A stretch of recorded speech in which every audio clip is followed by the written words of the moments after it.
Tapi kalau kita baca laporan ini, nah kita lihat halaman 68, di situ dinyatakan memang kesimpulan itu berlaku kecuali untuk beberapa negara.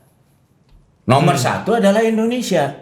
Semua negara diuntungkan secara ekonomi dengan tobacco control, kecuali beberapa negara Indonesia yang paling besar. Biarkan pemerintah Indonesia sendiri yang menentukan kebijakannya di dalam negeri. Kalau ada aturan, ya kita harus bisa mewarnai aturan itu dalam konteks kepentingan kita. Karena kita negara produsen tembakau, misalnya ya, seperti itu. Yang terbesar, ya. Jangan sampai ini membuka jendela untuk rokok-rokok ilegal dari luar negeri yang nggak bayar pajak. Atau di dalam negeri mereka buat rokok yang kemudian tidak ada cukainya.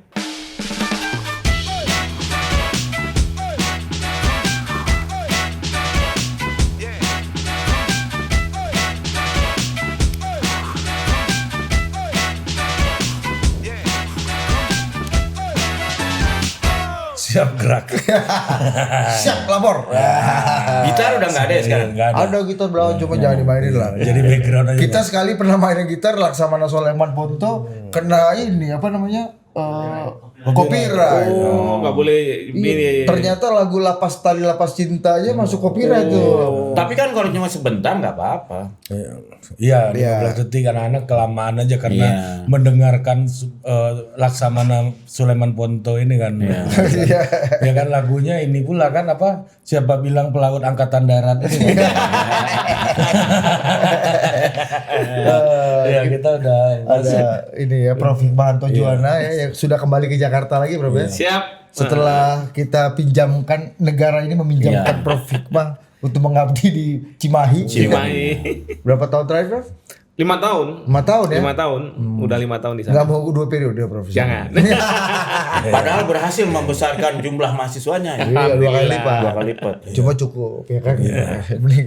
Dan BHM seperti biasa. Tapi sebelum lanjut nih, gue mau nanya sebagai orang yang menginspirasi gue untuk nge-gym meskipun gue belum serajin beliau ya. udah pasti. Iya. Iya kan, Prof. Itu keterangan lu tuh udah nggak perlu itu. Gimana, Prof, kemarin komentar Timothy Ronald? Nah, itu dia. Apa gym itu cuma buat orang-orang yang agak kurang pintar lah kalau mau dibilang goblok kata dia kan. Nggak bener itu. Ya kan dikira nge-gym itu nggak pakai otak gitu ya. Pakai otak juga kita, ya kan?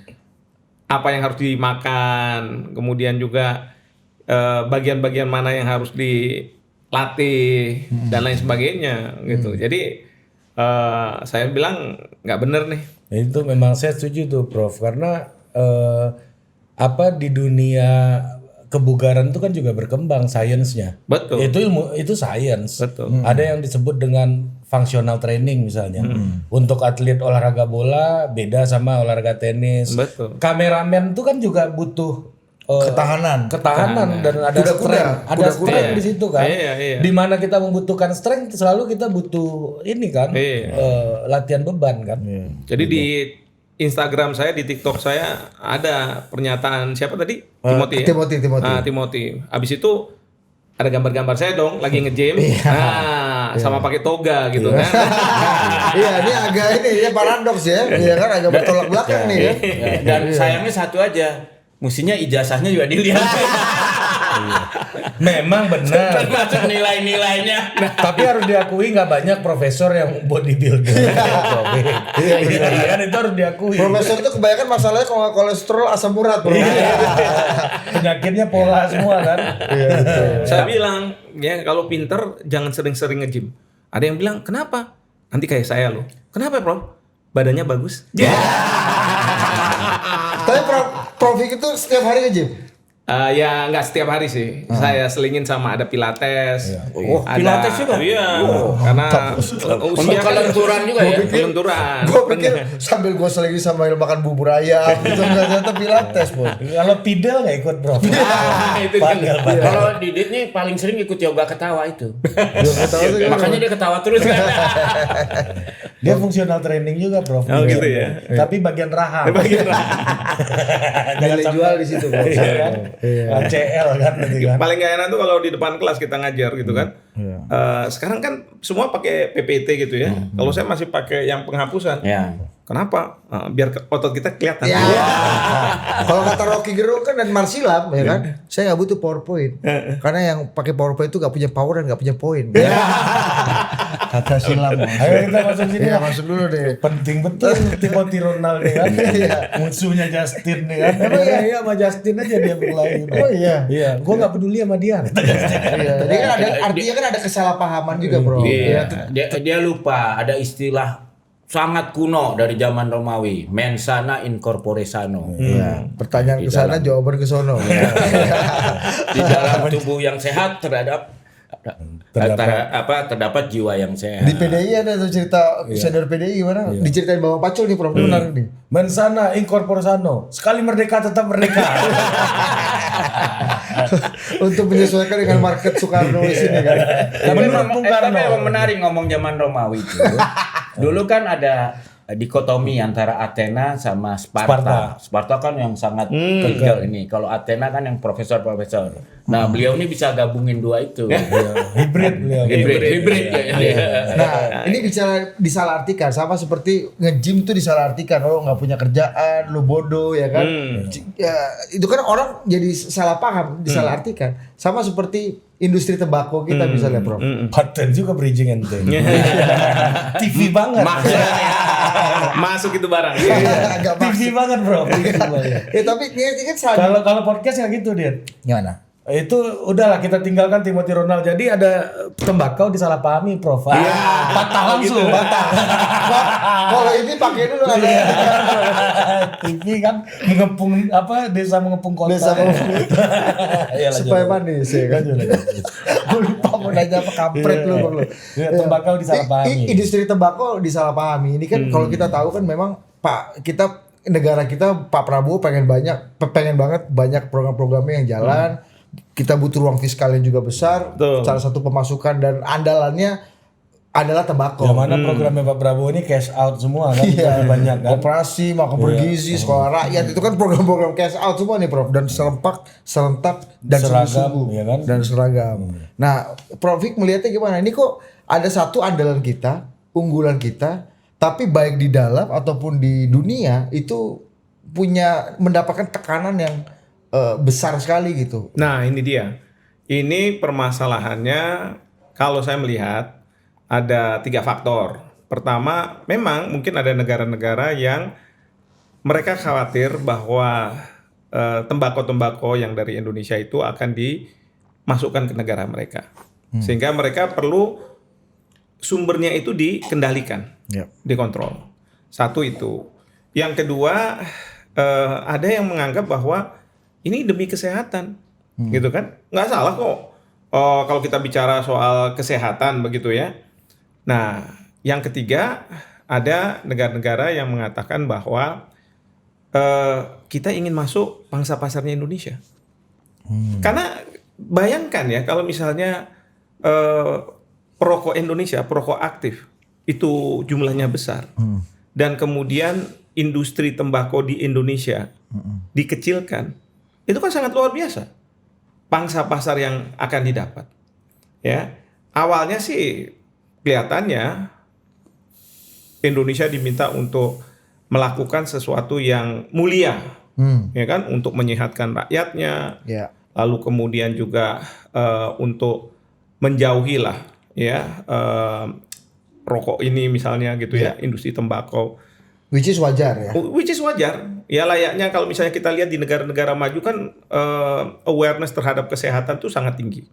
Ya mungkin juga mereka berpikir bahwa masalah kesehatan ini penting, jangan sampai asuransi yang disediakan oleh negara untuk rakyatnya itu tergerus besar-besaran begitu ya.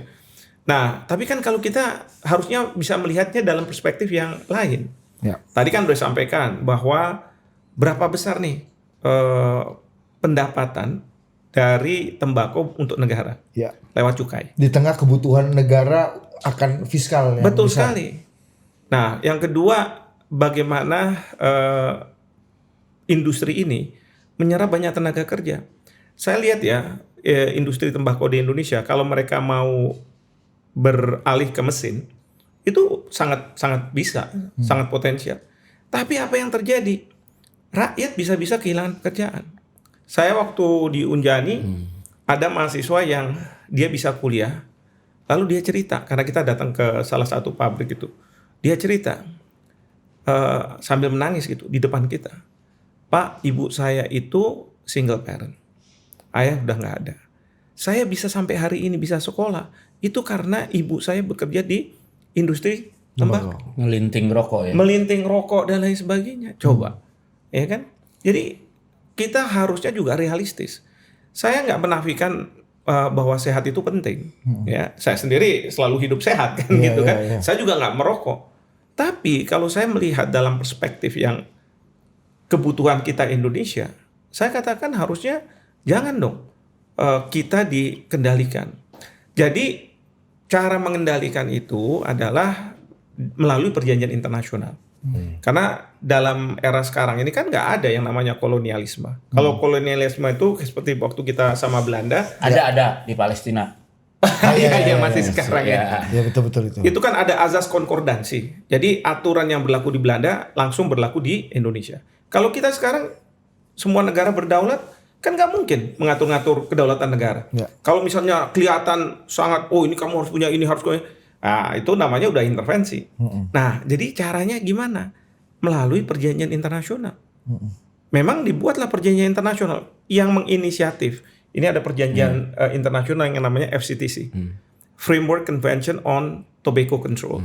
Ya, jadi konvensi yang menjadi kerangka untuk mengendalikan tembakau.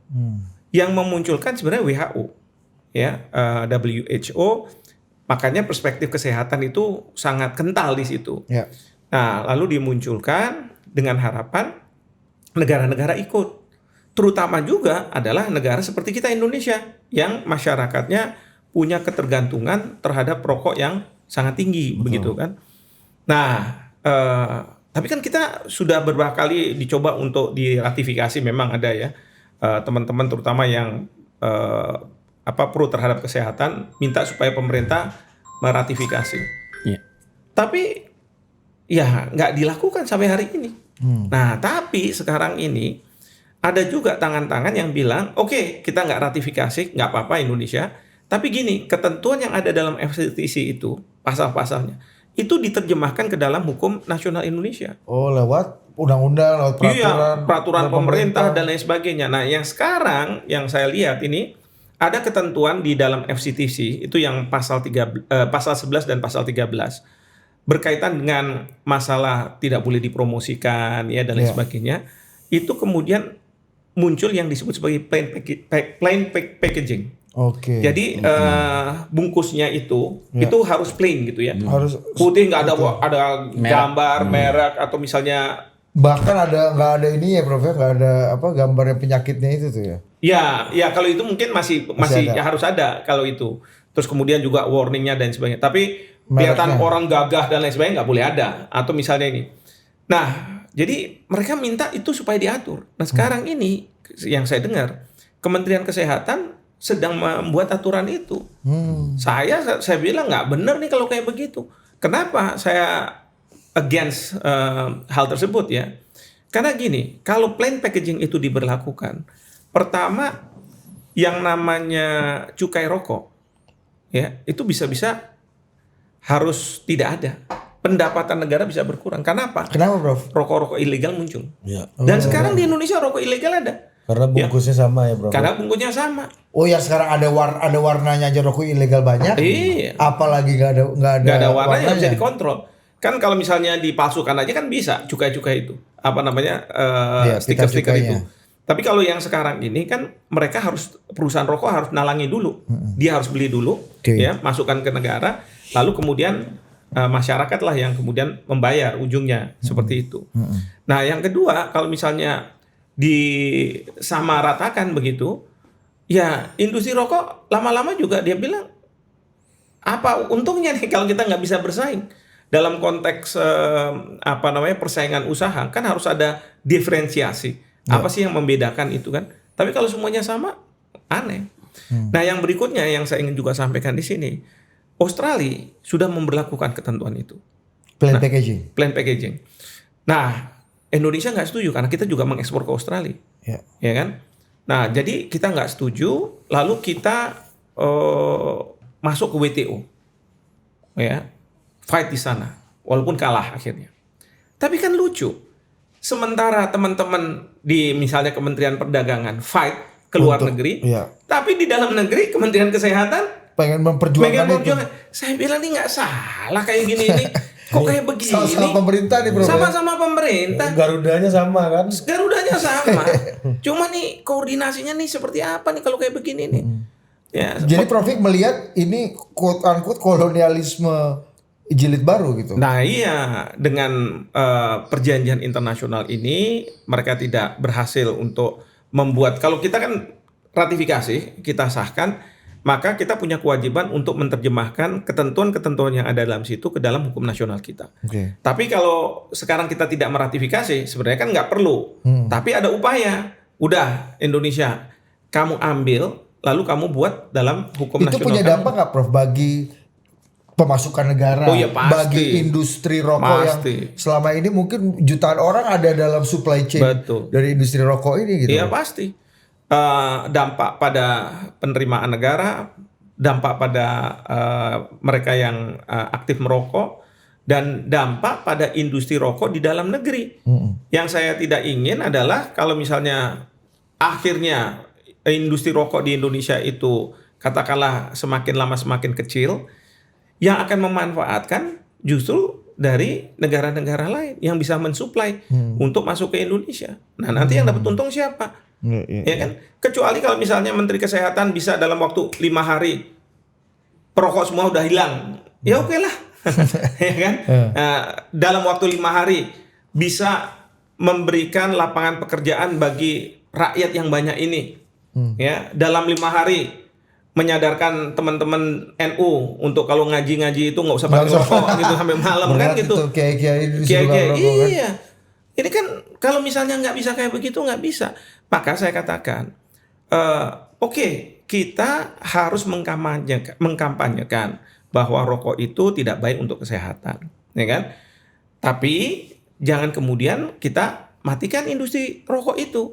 Memang sih mikirnya kan gampang, ada supply ada demand. Kalau supply-nya kita matikan, pasti demand-nya kan mati juga kan gitu ya. Tapi sebenarnya nggak berlaku seperti itu. Supply dimatikan, demand masih ada, akhirnya cari dari tempat lain atau misalnya ilegal-ilegal ini. Oh, disinilah rokok ilegal jadi berkembang. Dan rokok ilegal itu efeknya adalah nggak memberikan pemasukan bagi negara. Betul, kan? betul. Oke. Gitu. Memberi pemasukan pada oknum dan mafia. Iya. Jadi kalau kita ingat kan dulu di Amerika gara-gara larangan alkohol, maka muncullah Al Capone dia menguasai dan dia Black membuat market ini ya. Dan dia membuat polisi Amerika jadi sangat korup, tapi kaya-kaya ya. Kalau korup kaya lah pasti. Nah, jadi ini juga bisa terjadi ya. Dan atau udah terjadi Mas?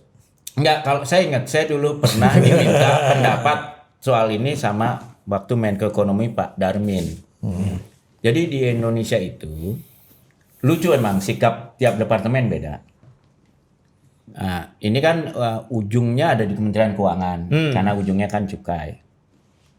Biasanya yang berantem tuh dulu adalah antara Kementerian Industri sama Kesehatan. Yang Kesehatan mau melarang lah kasarnya gitu. Yang Industri mau memperbesar karena itu KPI-nya masing-masing kan. Berantem. Nah sekarang Kementerian Keuangan jadi ikut yang menentukan kata akhir. Tapi dia sendiri melihat pendapatan dari Kementerian Keuangan dari cukai itu besar sekali dari cukai rokok. Lebih gede daripada dividen BUMN.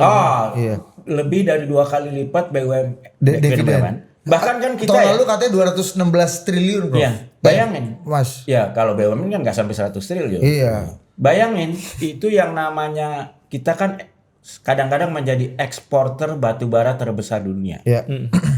Pendapatan negara dari batubara itu total sekitar 136.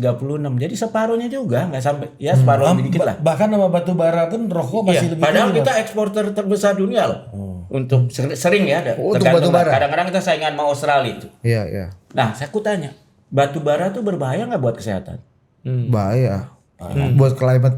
Kenapa ada perbedaan sikap terhadap industri batu bara dengan terhadap industri tembakau? Enggak, kalau industri batu bara sama tembakau ini SJW-nya beda-beda, Mas. Nah, Anda kan orang politik dan kita kan total politik. Kalau dari sisi politik sangat, kalau industri batu bara mungkin sepertigaan dari anggota DPR kita dan Pemain. kabinet kita kan punya peran di situ. Jadi nggak mungkin. Punya iup tambang, punya iup. Ya, bahkan untuk mengenakan ekspor, penghutan ekspor seperti dikenakan pada kelapa sawit pun nggak bisa di batu bara. Iya. Tapi rokok, dia kan industrinya yang besar-besar kan cuma berapa orang, bukan anggota DPR, paling dia berpengaruh di kepala daerah lah. Kalau di Kediri ya, karena ekonomi Kediri basically dari industri rokok. Nah, dalam public policy itu, dalam kebijakan publik, memang kan selalu ada pemenang, pecundang, dan yang relatif ya nggak berperan lah, nggak ada. Nah, di Indonesia itu, terutama ekonomi Indonesia, losernya tuh besar. Kalau di negara lain itu banyak, losernya tuh relatif kecil, sehingga untuk menerapkan itu political cost-nya rendah. Tidak hanya political cost, economic cost. Jadi saya waktu itu pernah ditanyakan sama Menko Ekonomi, kita harus ada jawaban karena selama rokok itu legal, ya pemerintah harus mendapatkan yang maksimum dari itu dan paling mengatur supaya negatifnya termitigasi. Nah, lalu kita cek kalau kita ikut dengan framework FCTC itu, mudarat manfaatnya buat Indonesia apa? Ya. Wah, terus para pendukung kesehatan ini, ya, mereka niatnya baik. Mereka bilang, ini kan udah studi yang dilakukan oleh WHO bahwa secara ekonomi pun lebih menguntungkan menghilangkan rokok lah atau mencukai rokok setinggi mungkin ketimbang membiarkannya berkembang. Dia bilang, oke, kalau gitu kita lihat studinya. Ternyata studinya berdasarkan studi Bank Dunia. Ya, oke, kalau gitu kita lihat studi Bank Dunia. Apakah betul? Nah, kita bisa lihat studinya ya, nanti bisa dikasih lihat. Nah, nama studinya ini bukan satu lagi. Ya. Paling akhir, yang paling ujung kanan lagi. Nah, ini nama apanya? Nama studinya ya. Development in Practice. Ya, Development in Practice, Curbing the Economic, Government and the Economy of Tobacco Control. Ya, itu penelitian. Dianggap Bank Dunia itu relatif netral, ekonomis. Jadi ini adalah satu keputusan yang sangat logis dalam kebijakan publik gitu kan. Tapi kalau kita baca laporan ini, nah kita lihat halaman 68. Di situ dinyatakan memang kesimpulan itu berlaku kecuali untuk beberapa negara. Nomor satu adalah Indonesia. Kecuali untuk beberapa negara. Iya, jadi berlaku untuk seluruh negara di dunia kecuali beberapa negara. Nomor satu di kecuali itu adalah Indonesia. Karena di Indonesia ketika Bank Dunia melakukan penelitian ini, perannya itu 8% dari industri. Nah, kita kan sekarang mengalami deindustrialisasi. Jadi kalau ini pun dihajar makin hilang lagi industrinya. Tadi bawah 20%. Jadi kalau saya bilang kalau kita netral ya, hanya lihat kan harus lihat keperluan kesehatan, keperluan ekonomi, keperluan macam-macam yang optimum di mana. Maka kita lihat ya kalau Indonesia dikecualikan dari studi ini, padahal studi ini jadi dasar pembuatan kontrol, sangat logis, wajar dan scientific untuk mengatakan Indonesia tidak rugi pasti kalau menandatangani framework ini secara ekonomi. Rugi atau tidak rugi? Secara ekonomi. Jadi kesimpulannya Indonesia akan rugi. Karena ini kan Bank Dunia kan bilang semua negara untung diuntungkan secara ekonomi dengan tobacco control kecuali beberapa negara Indonesia yang paling besar kerugiannya. Jadi untuk national interest kebijakan perjanjian seperti itu tidak perlu. Ya, jadi Indonesia bisa bilang perlu. kita nggak bisa tanda tangan karena asumsi dasar dari studi yang lakukan yang Anda dasar ini itu tidak berlaku bagi Indonesia, bahkan kebalikan. Iya. Ya kalau diplomat kita canggih, dia akan bilang, saya bukan, udahlah kita nggak usah bicara macam-macam, kita urutin aja logikanya protokol ini. Kan diplomat kepala kita namanya Presiden Prabowo, Mas. Ya, kalau logikanya diikutin, maka semua pihak, kecuali dia ada kepentingan yang emosional, non-logical, yang non-scientific, akan mengatakan, iya kalau gitu negara-negara ini di situ disebut Indonesia, mana lagi tuh? Turki, Bangladesh, Filipina dan Thailand, Mesir. Itu adalah negara-negara yang harusnya berdasarkan pendapat ahli dan studi yang menjadi dasar perubahan, memang harus masuk dalam kekecualian. Dalam perjanjian internasional itu selalu ada kekecualian kok. Tapi benar lucunya, nggak, Bro? apa yang dikatakan Prof Hik tadi, bahwa lucunya ketika ingin memperjuangkan national interest ini ada sebagian dari elemen dari pemerintah, misalnya di Kementerian Kesehatan, yang ingin berlaku sebaliknya. Iya, itu biasa ya. Itu makanya itu ada tugasnya Menteri Koordinator. Tapi emang kebetulan Kementerian Kesehatan tuh dengan perindustrian nggak satu Kemenko. Jadi akhirnya Presiden. Dan masalahnya juga Kementerian Kesehatan yang mengatur tentang masalah rokok ini, misalnya tidak boleh di tempat-tempat tertentu dan lain sebagainya. Nah, itu yang jadi merepotkan. Memang dari sisi kesehatan kan selalu berpikir kalau misalnya mereka terkena dampak dari rokok, maka yang harus mengeluarkan uang besar itu adalah Kementerian Kesehatan. Tapi harusnya kacamata itu jangan melihat saya pemerintah hanya Kementerian Kesehatan, tetapi the whole government. Ya kan? Dalam perspektif yang luas, seperti apa sih yang kita harus selamatkan selain misalnya mereka yang sakit, tetapi juga yang perlu lapangan pekerjaan, ini dan sebagainya. Gitu. Kalau saya jadi penasehat Presiden Prabowo, ini sebenarnya solusinya sederhana, disebut Solomon Wisdom. Itu artinya kebijakan Nabi Sulaiman. Itu ingat kan cerita yang soal anak itu mau dipotong itu ya. Jadi kita harus lihat dari kepentingan masing-masing pihak, dan kita main di situ supaya terjadi keputusan yang adil. Dan ini angkanya kebetulan pas. Coba kita lihat anggaran Kementerian Kesehatan berapa? Kira-kira 200 berapa? Belasan ya. Itu kira-kira sama dengan pendapatan cukai rokok. Kalau saya jadi Presiden Prabowo, saya panggil, kita bikin undang-undang ya. Anggaran Kementerian Kesehatan itu 100% dari cukai rokok. Nah.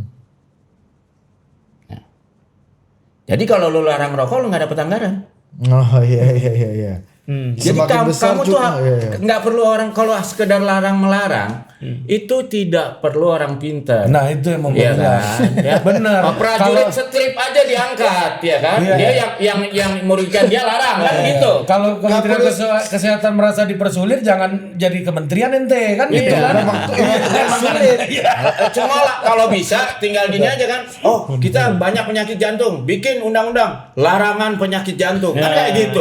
Nggak bisa gitu kan. Banyak yang diabetes, banyak larangan gula kan. Itu gampang aja ya. Jadi kalau menurut saya udah pakai Solomon Wisdom aja, dikaitkan aja. Itu namanya earmark ya kan, kalau di bahasa public policy. Jadi anggarannya di earmark. Kamu hanya dapat anggaran sesuai dengan cukai rokok. Nah, pandai-pandailah kau bermain itu. Itu Salomon ini ada sejarah-sejarah Ottoman atau Romawinya nggak nih? Enggak. Kan Presiden Prabowo sukanya Romawi atau Ottoman. Ottoman ada ke Turki-Turkiannya. Mungkin dia cocok lah kalau dia mau. Nabi Sulaiman itu kan nabi yang royalties ya. Bapaknya aja raja kan, King Daud ya kan. Jadi ningrat lah. Ya, jadi kalau presiden atau raja yang ningrat harus pakai Solomon Wisdom. Itu kan? Nenek moyangnya orang Sumatera Barat apa? Alexander Zulkarnain. Prof, tapi maksudnya wajar gak kan orang kan bisa bilang tuh lihat tuh negara-negara Uni Eropa, Amerika udah melakukan pelarangan yang Dia kan pengecualian tadi iya, kata. gitu-gitu. Jadi gini, Sebenarnya BHM bacaan ini udah selesai. Ini sama lah. Kita lihat kemarin kan ada Ini WHO WHO punya ini ya? World Bank ya? World Bank. Kan World Bank netral, ya kan? dijadiin dasar oleh WHO untuk membuat protokol.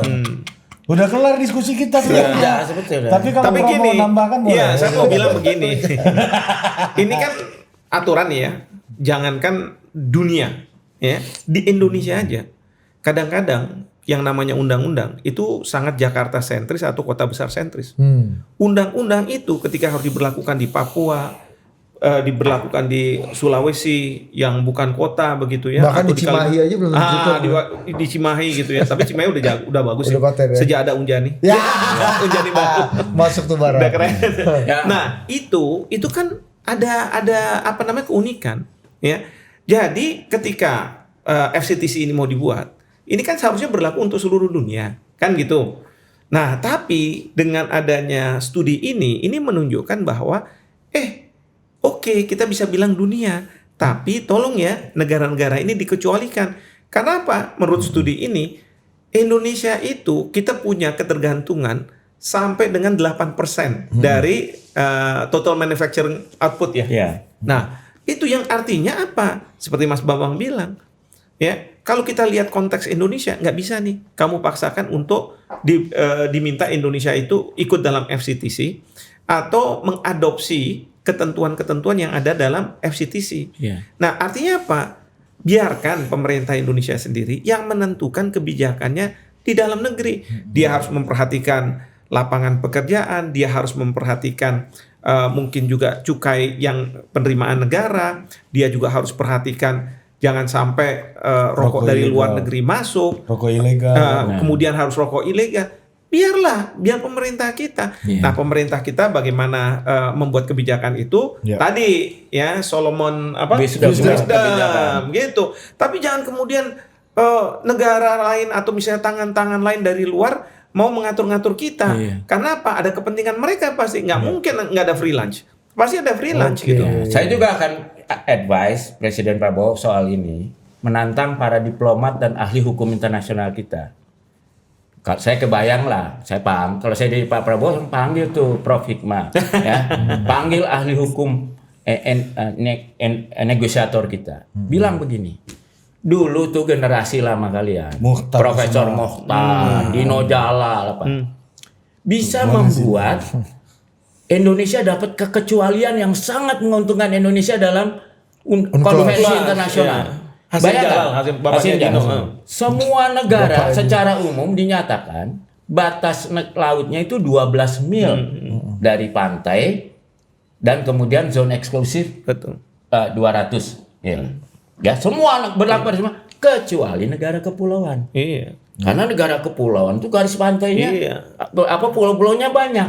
Maka untuk negara kepulauan, daerah tempat di antara pulau-pulau itu walaupun lebih dari 12 mil dia adalah wilayah teritorial. Tapi ada juga yang kita harus bayar, tapi tidak boleh ditutup untuk pelayaran internasional damai. Itu kehebatan motor itu harus ini diteruskan. yang mau disampaikan sama Mas Bambang ini maksudnya adalah gini.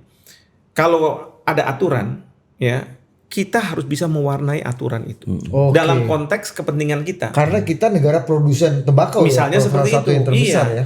Nah, waktu FCTC ini dibuat, pertanyaan saya, siapa sih orang Indonesia yang ada di situ? Siapa sih yang memberikan suara di situ? Nggak ada kan? Mungkin yang membuat FCTC itu adalah mereka-mereka drafter-drafter dari negara-negara yang memang sudah bagus kondisi kesehatan, kondisi masyarakatnya dan untuk industri tidak tembakaunya kecil. Kecil misalnya kayak sebagai konsumen tembakau aja ya, bukan produsen tembakau kan. Kalau mereka tutup nggak ada dampaknya apa-apa. Paling orang nggak bisa ngerokok, tapi orang nggak ada yang kehilangan pekerjaan dari situ kan. Nah, setelah itu dibuat langsung kemudian kita diminta, ayo kami ikut ratifikasi. Ya kita kan harus bilang ya tunggu dulu dong. Saya harus lihat nih konteksnya seperti apa. Saya nggak kepengen juga kalau misalnya dulu-dulu kita ya, kalau misalnya ada perjanjian internasional di bidang hak asasi manusia, tekan. Kenapa? Supaya Indonesia dianggap sebagai negara yang menghormati HAM, gitu kan? Good boy. Tapi pelaksanaan di dalam negeri tetap aja sama. Ya kan kita itu sudah meratifikasi sampai ada 8 ILO Core Convention untuk buruh dan lain sebagainya. Nggak kurang-kurang. Ya nggak kurang-kurang. Amerika aja baru 2. Tapi saya tanya kondisi buruh Indonesia sama Amerika lebih bagus mana? Iya kan? Ya, jadi buruh aja udah nggak makin nggak ada. Contoh lain adalah Australia. Australia itu kan saingan kita, salah satu eksportir batu bara terbesar di dunia. Batu bara apa tembakau? Enggak, kalau makanya dia di dalam climate change yang nggak mau tanda tangan. Dan boleh aja Karena ya? yang paling rugi dia, Iya. gitu. Kerugian di dia tuh besar gitu loh. Tapi dia janji. Tapi kalau yang untuk kebaikan kita pasti kita jalanin. Iya kan? Tapi saya nggak mau komit pada kepentingan lebih besar karena pertama kepentingan negara saya dulu. Betul. Iya. Karena kalau kita masuk dalam perjanjian internasional itu ada mekanisme di mana negara-negara itu bisa ditagih. Kamu kan ada kewajiban nih melakukan ini, kamu sudah lakukan belum? Prof, sorry, industri-industri global, misalnya kan ada bilang ada ini peperangan antara industri tembakau versus farmasi gitu misalnya, itu bisa menginfluence aturan-aturan kayak gitu apa? Misalnya bisa. seperti perjanjian internasional memaksa kita. Yang Prof punya gambaran apa soal itu? Artinya gini, tidak hanya sebenarnya yang namanya aktor itu negara, tetapi bisa juga kepentingan-kepentingan perusahaan dan lain sebagainya.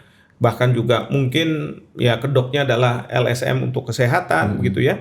Tapi di belakang itu pasti ada sesuatu. Nah, ini yang saya selalu mengatakan, kalau pemerintah itu berdaulat, buat assessment di negerinya sendiri seperti apa. Sesuai kebutuhan kita. Kebutuhan kita. Jangan sampai nanti kita ikut-ikut begitu ya. Terus kemudian kita diminta untuk deliver the promise yang ada di dalam perjanjian itu, yang kita tidak bisa, nanti tercoreng juga nama kita kan begitu. Makanya saya kembali jeniusnya diplomat kata zaman Pak Mokhtar itu, dia bisa lihat kita negara kepulauan, masa ikut kesepakatan dunia yang artinya antara pulau kita ada wilayah internasional, ya kan? Kita harus berjuang untuk itu. Akhirnya dia dukung keputusan internasional. Tapi di situ masuk kekecualian untuk negara kepulauan. Dan itu dia perluaslah wilayah laut kita jadi kan tanpa sebutir peluru ini kan. Iya, kalau saya ngebayangin lah, kalau kita lihat ya di laporan ini. Oke, ini berlaku kita sepakat kecuali untuk negara-negara yang manufaktur tembakonya di atas 2,5% misalnya. Nggak usah sebut nama. Ya kan? Sebut aja kriteria yang saintifik. Nah, itu dasarnya studi Bank Dunia kok. Tahu sama tahu aja kan habis itu. Loh, itu dasarnya kan studi Bank Dunia, lembaga netral. Ya, dengan begitu tiba-tiba kita mempunyai kayak di dalam hukum internasional itu tiba-tiba kita punya wilayah tambah 5 juta kilometer persegi kan. Tanpa meletuskan senjata. Itu kehebatan. Nah, ini kalau Prabowo mau menjadi tidak hanya chief of commander in chief, tapi juga diplomat in chief. Ya, mesti bisa dong mengulang sukses kita sebelumnya. Kita tanda tanganin framework dengan catatan ada di situ berlaku untuk negara-negara katakan yang dari industri manufakturnya intinya di bawah 2,5%. Intinya untuk national interest jadi kita mendukung, tapi kita tidak dirugikan. Nah, gitu. tapi gini, ini ada hal lain di dalam negeri nih. Keinginan untuk terus menaikkan tarif cukai. Ini kan juga dilematis juga kan ketika industri cukai ditekan dengan aturan dan perjanjian global, kerumitan ini ada katanya selain plain packaging, aku dengar juga mau ada aturan dari Kementerian Kesehatan yang membatasi 200 meter penjualan rokok dari lembaga pendidikan. Ya tempat-tempat les juga lembaga pendidikan kan Prof. Jadi warung-warung Madura ini gimana nanti ke depan ini. Kayak gitu-gitu. Nah, sementara ada keinginan juga untuk terus menaikkan tarif cukai rokok yang kata BHM itu paling gampang sebenarnya, tinggal naikin aja. Toh orang akan tetap ngerokok gitu. Prof ada perspektif nggak soal ini? Bisa kayak begitu. Perlu kita moratorium dulu nggak gitu misalnya kalau kayak gini? Yang harus hati-hati adalah jangan sampai ini membuka jendela untuk rokok-rokok ilegal dari luar negeri yang nggak bayar pajak. Atau di dalam negeri mereka buat rokok yang kemudian tidak ada cukainya, ya kan? Karena kalau misalnya terlalu mahal, kemampuan masyarakat kan juga harus kita lihat, ya. Jadi inilah kalau menurut saya membuat aturan tuh jangan sampai ya kita buat aja aturan itu kan pasti bagus gitu. Jangan, harus dilakukan kajian dulu yang sangat mendalam. Dampak-dampaknya tuh seperti apa? Misalnya sekarang ada keinginan kalau bisa dalam radius sekian meter tidak boleh orang menjual rokok misalnya yang 200 dekat, meter, Prof. 200 meter ya. Dari satuan pendidikan. Satuan pendidikan, Larangan apalagi total iklan rokok dan sponsor. Mas Didi lebih tahu daripada saya. Jadi gini di, Padahal jadi gini bisa pakai Go Shop kan sekarang. Udah beli Udah nggak aja yang perlu begitu. lagi. Coba mikirnya coba. Astro. Nah, itu kalau Cak Lontong bilang mikir nggak? kalau dari dunia Kacau juga di kebijakan publik itu ada istilahnya. Apa tuh? Hati-hati dengan tanda kutip niat baik. Karena ada pepatah bahasa Inggris bilang, Heeh. the road to hell is littered with good intention. Jadi jalan ke neraka itu di pinggirnya banyak bangkai-bangkai niat baik. Niatnya baik tapi dampaknya malah ke neraka. Iya, itu. Itu Ya, harus hati-hati. kata penyair T.S. Eliot, Mas. T.S. Eliot tuh pernah bilang bahwa semua kekacauan di muka bumi ini diawali oleh niat baik. Ya itu kan Termasuk kembali Hitler ya. kembali ke zaman Al Capone kan. Dulu orang Amerika kan niatnya baik. Wah, alkohol nih menjadi penyebab orang mabok, kecelakaan jalan. Udah kita larang aja. Akhirnya malah melahirkan Al Capone. Ya. Yang minumnya juga tetap baru aja. ya. Jadi yang saya khawatirkan, misalnya cukai dinaikkan, katakanlah gitu, ya. Ini harus hati-hati. Jangan-jangan juga ini bisikan dari Mafia. orang-orang dari luar, mafia. Kenapa? Supaya masyarakat tidak bisa beli. Idenya kan gitu. Iya. Masyarakat tidak bisa beli. Membatasi ya, Prof. Membatasi, terus kemudian akan mengecilkan masyarakat yang bisa merokok kan gitu. Iya, kalau misalnya memang seperti itu, ya kan. Tapi kalau misalnya ternyata tadi pintu-pintu rokok ilegal dari perbatasan bisa masuk, terus kemudian dalam negeri juga ada, ya akan selesai masalahnya. Kita lihat dong konteks kita di Indonesia, sudah rapat belum, sudah ini belum, kan begitu. Jadi ini harus dilihat, jangan kemudian cuman satu sisi saja. Ini sama kayak orang minum kan, Prof. Dia nggak sanggup beli minum yang rasanya nendang gitu kan, dia campur autan sama yang lain-lain kan. Lewatlah kawan habis itu kan. Korban apa ya? Pilot cukai. Teknisi Sukhoi. Saya bandingkan ya, ini memang kontroversi nih. Iya kan? Misalnya ada dua benda yang sama-sama membuat kecanduan. Satu narkoba, satu alkohol. Dua-duanya kan membuat kecanduan. Ya, kalau alkohol tuh jahat tapi enak, Mas. Nah, ya, siapa bilang narkoba itu kalau narkoba nggak enak pasti nggak ada yang beli dengan mahal. Yang satu dikriminalkan, yang satu diregulasi, ya kan? Yang diregulasi sama seperti rokok, alkohol kan diregulasi seperti rokok. Minimal pemerintah dapat bahkan dapat besar sekali, ya, yang bisa dipakai untuk memitigasi dampak negatifnya. Yang narkoba dilarang kan, jadi artinya pemerintah tidak dapat apa-apa dari bisnis, kos saja kan, biaya penegakan hukum. Apakah dengan kriminalisasi narkoba, Mas, mikrofon, Mas. apakah dengan kriminalisasi narkoba hilang dari Indonesia?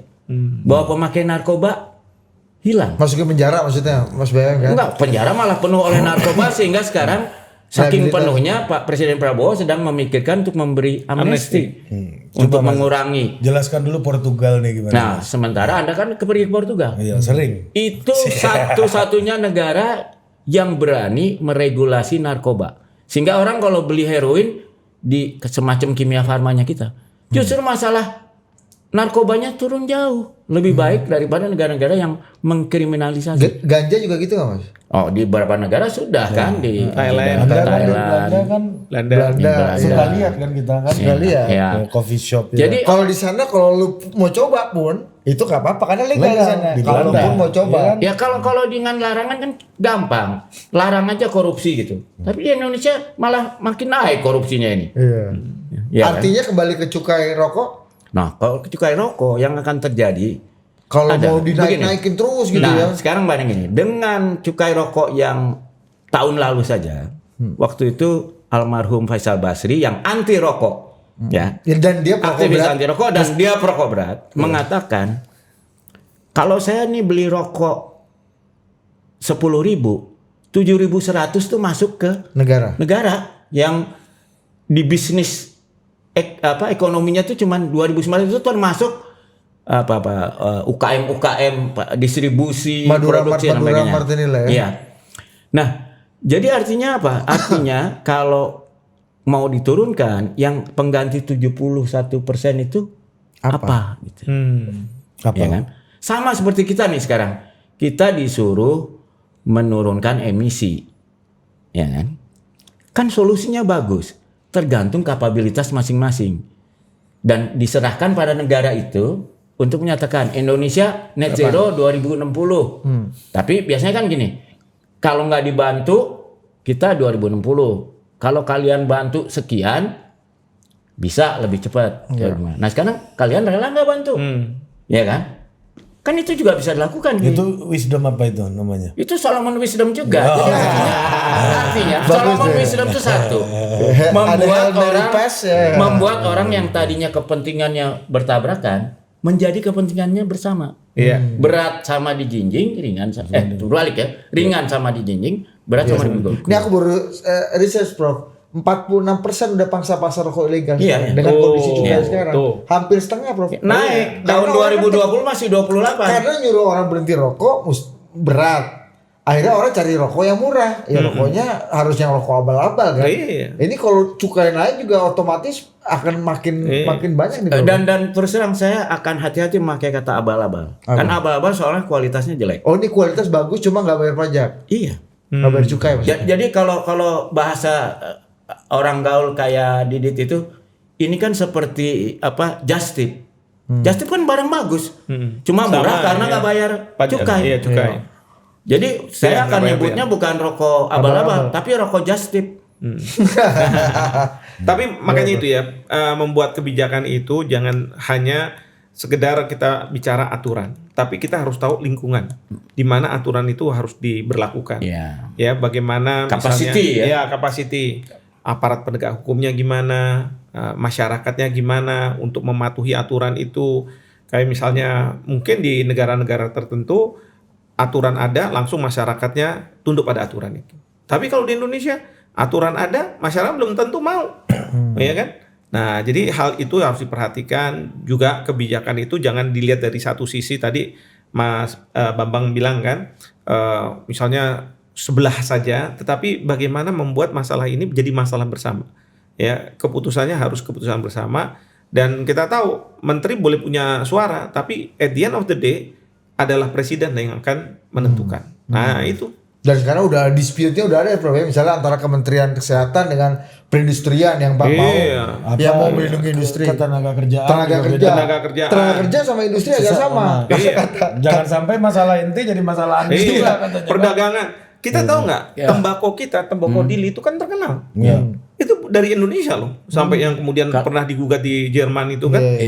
Kalau Kementerian Kesehatan tuh ya, kalau mau serius di dalam teman saya nih menterinya, kalau dia mau serius mengatasi masalah rokok yang jadi kewenangannya, nggak usah aturan baru.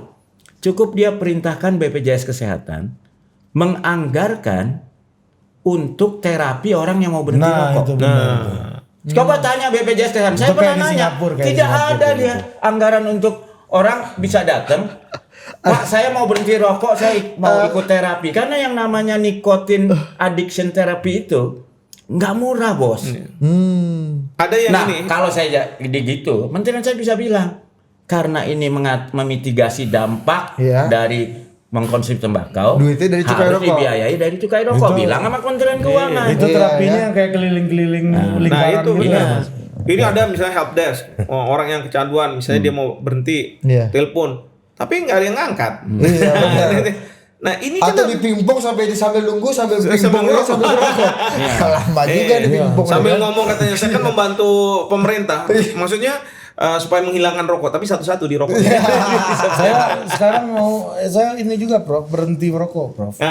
Kalau jalan sesak nafas. Enggak, saya ngebayangin ya, misalnya kalau BPJS itu dikasih perintah gitu, terus dikoordinasi dengan kementerian, pikiran kita sama dengan Kementerian Pariwisata dan sebagainya, kan bisa disinergikan. Misalnya, untuk acara berhenti ngerokok supaya nggak nyolong-nyolong, ditaruh di satu pulau yang keren. Sekalian mengembangkan pulau itu sebagai Oh iya, ada yoganya, ada Iya, pilatesnya, namanya. instructors gym with Ya. Hikmahanto Juwana kan misalnya. Iya, Gini-gini. Iya, kan? Dan di situ dan ada support group kan, saling mengingatkan. Wah, saya udah berapa hari nggak Menguatkan ngerokok, iman ya kan? Menguatkan iman. Iya, menguatkan iman. Ayo Dinda, ya kan?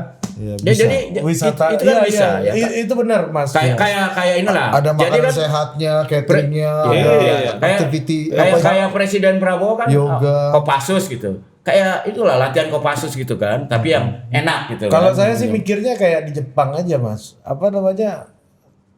Kita tuh kalau nyampe Jepang sebagai perokok nih merasa ngerokok kita lebih tertata. Gitu. itu aja sampai situ Iya, udah iya, cukup iya, tuh, iya. gitu kan? Iya, Iya, ditata aja. Tempatnya di mana ini, iya Kita kan? ngerokok lebih tertata gitu. Iya. Jadi nggak usah misalnya tiba-tiba, kita harus kayak begini. Karena apa? Negara lain juga kayak gini. Emang kita udah kayak begitu kondisi kita. Kan? Meskipun nyari rokok di Jepang gampang. Setiap 7-Eleven apa iya, bisa bisa, ada. iya. Tapi tertata. Dan Rokoknya belum tentu lu bisa di mana-mana. Iya. Dan sebetulnya kalau menurut saya sih banyak peluang pihak-pihak yang kelihatannya bertempur ini sebetulnya bisa dibikin punya kepentingan sama. Saya kasih contoh. Saya udah ngomong dengan industri rokok. Mereka sendiri bilang, kita sendiri udah sadar paling lama kita hanya bisa bertahan 25 tahun dengan bisnis yang sama. Iya. Ini sunset industry Nah, juga ya. jadi kan sebenarnya perlu ada satu roadmap gitu. Iya. Misalnya kalau nggak ada industri rokok di Kediri, itu Kediri mau jadi ghost town atau dari sekarang udah dipikirin? Kalau dipikirin dengan benar, kalau kalian pasti pernah dengar yang namanya Aspen di Amerika, itu mainan orang kaya untuk main ski. Wah, itu bandar udaranya penuh dengan pesawat pribadi yang keren-keren. Dulunya itu tambang perak. Tapi mereka udah tahu satu saat peraknya habis kan. Lalu pelan-pelan dia diubah menjadi ski resort. Tempat orang kaya main. Bayangin dari tempat tambang itu kan kesannya orang miskin-miskin pengen cari duit. Harusnya Grasberg bisa di situ ya. Ya, bisa. Jadi maksud saya kan harus mulai dipikirin nih Kediri tanpa depan, rokok. iya. Gimana roadmapnya, Oke. ya kan? Ya kayak ini aja. Arab Saudi tanpa minyak. Ya, Ya, Udah apa sih? disiapin hajinya roadmapnya, kan? Ya dinaikin, kalau ya itu kan? sih udah tuh. Udah Kalau siap-siap. UAE dan lain sebagainya kan. Iya. Bikin neon, ya kan? Enggak, ini Neom, jadi hub Hub, Singapura, ya. kayak Singapura, Ya. Singapore Airlines kan. Betul. Pesawat seperti Emirates, Etihad Paling itu murah kan dia udah kan? paling murah. Amerika Hidupnya- punya border di Abu Dhabi kan. ya. Jadi bordernya Amerika di situ saking international flight Karena lewat ada situ base semua. angkatan Batin juga. perangnya Amerika di situ yang paling gede. Oke Ya, jadi lah. maksud saya kalau mikirnya tidak apa ya, hanya kepentingan kementeriannya atau kementerian kelompoknya, tapi mikirnya kepentingan Indonesia, pasti mereka semua satu page. Prof, kan kemarin Pak Prabowo di pidato beberapa kali nih selalu bilang kan kita diobok-obok asing. Nah, Asing selalu kita nih dikit-dikit. Iya kan Pak Prabowo kurang lebih sering ngomong begitu kan. Menurut Prof, untuk konteks tembakau ini ada iya. menangkap ada kesan gitu juga nggak? Para menterinya nih yang harus dengerin itu. Ya kan? Loyal terhadap Bapak Presiden. Kalau Presiden bilang kayak begitu, menterinya jangan kemudian diam-diam ini dan lain sebagainya, main sendiri, tidak ada koordinasi. Apalagi sekarang sudah banyak Menko, yang Menko itu seharusnya bisa menjadi katakanlah kepanjangan tangan dari Presiden. Jadi kalau misalnya lihat kayak begini, oke kita lihat dulu, semua kita perhatikan. Tadi kan tenaga kerja, Kementerian Tenaga Kerja, Kementerian Perindustrian, Perdagangan, Kesehatan, semua ayo kita duduk bersama. Jangan sampai ngumpet-ngumpetan tiba-tiba dikeluarin sendiri sehat gitu kan, lewat pintu belakang dan lain sebagainya. Jangan dong. Nah, Kira-kira seperti itu. kalau Singapura ya, dia untuk pejabat tingginya, karena saya berapa tahun diundang ngajar di sana, itu hebat. Dia udah punya semacam, kalau di perusahaan namanya talent pool. Orang-orang birokrat dari awal udah dilihat, wah ini kayaknya bakal jadi paling nggak sekjen lah gitu, ujungnya. Nah mereka tuh nggak pernah tinggal hanya di satu kementerian. Mereka diputar ya. keliling supaya mereka bisa lihat sudut pandang kementerian yang Dan tidak menjadi berbeda-beda. raja kecil di situ. Iya, ya kalau di bank itu ada tuh namanya eksekutif program. MT. Mereka harus pindah-pindah dari Oh, kredit, duty-nya dari ada mana, ya? mana. Iya. Supaya mereka pikirannya tuh nggak Terbuka cepet. silo istilahnya ya, cepet nggak cepet gitu. Nah, di tentara kan juga ada dari Kopassus pindah ke Kostrad, dari Ke Kostrad pendidikan, nanti teritorial ke intelijen, apa supaya mereka bisa lihat sudut pandang dari Kapolda, yang beragam. Kapolda di staf ahli gitu kan. Iya. Itu dimutasi ke masuk kotak itu Bos. Nah, tapi ada namanya tour of duty.